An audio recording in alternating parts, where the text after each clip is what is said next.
Hola, vamos a ver contrastación de hipótesis y lógica. Los esquemas lógicos de la contrastación son la simbolización que podemos realizar para el caso en que una hipótesis sea refutada o sea corroborada.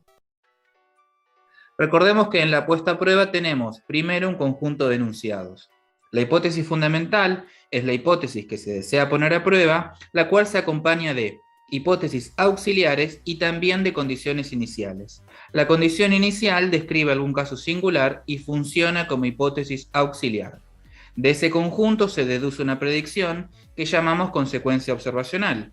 Es decir, esperamos que si la teoría es correcta, entonces se cumpla esa predicción. Para saber esto, se compara la consecuencia observacional con el dato de contrastación. Ese dato es lo que efectivamente sucede, es una observación o resultado de un experimento realizado.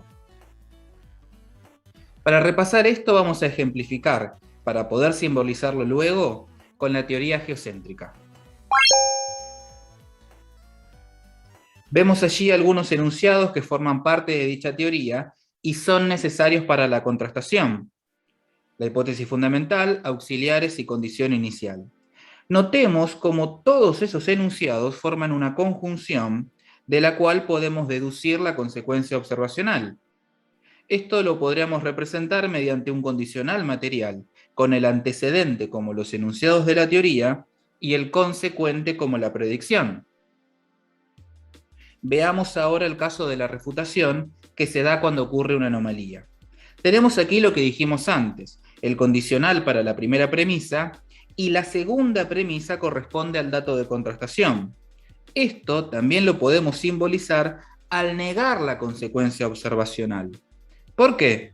Porque no se cumplió lo que esperábamos. Esperábamos que Marte gire circularmente y resulta que no hizo ese movimiento, realizó una retrogradación. Esto nos llevaría a tener como conclusión la negación de la conjunción de enunciados de la teoría. Al no cumplirse el consecuente, afirmamos que tampoco se debe cumplir el antecedente. El antecedente es el conjunto de enunciados que tenemos allí en la conclusión.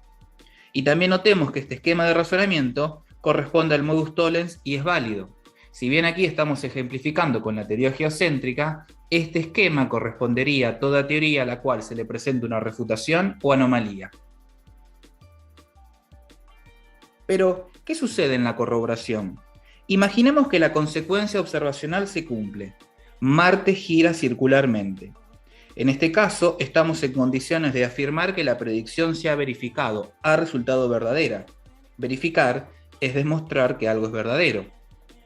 Por lo cual, como segunda premisa, tendremos al dato de contrastación o también podemos escribir allí la consecuencia observacional, dado que esta vez se ha cumplido. Es decir, la consecuencia observacional y el dato de contrastación coinciden. Pero el hecho de que una predicción se cumpla no nos permite afirmar que la teoría se ha verificado. Por eso empleamos una línea punteada para indicar que en todo caso, las premisas no garantizan necesariamente la verdad de la conclusión. Entonces, no hay verificación de la teoría, pero sí corroboración. Nuevamente recordemos que en este caso lo estamos ejemplificando con una teoría, pero este esquema correspondería a toda vez que la consecuencia observacional, que la predicción se cumple y que por lo tanto la teoría se ha corroborado. También recordemos que sí podemos afirmar que una predicción se verifica porque la predicción está haciendo referencia a un caso singular y que se puede observar. Esta situación nos lleva a dos problemas en la aceptación y rechazo de una hipótesis o teoría. Ya hemos dicho que no es posible verificar una hipótesis, pero ¿por qué? Porque esos enunciados son de tipo general, es decir, hablan de todos los casos y no podemos observar todos los casos. Además, el 100%, la totalidad de los casos, sería infinito. Entonces, como es imposible observar la totalidad de casos a los cuales hace referencia una hipótesis, diremos que no es posible verificarlos. Si quisiéramos afirmar eso, caeríamos en la falacia de afirmación del consecuente. Entonces, dado que no podemos observar todos los casos y las hipótesis se refieren a todos los casos, no hay verificación posible. Distinta es la refutación. En este caso estamos frente a un razonamiento válido, así que sería muy tentador asumir que ya hemos demostrado la falsedad de toda la teoría. Pero no está en juego una sola hipótesis, hay varias.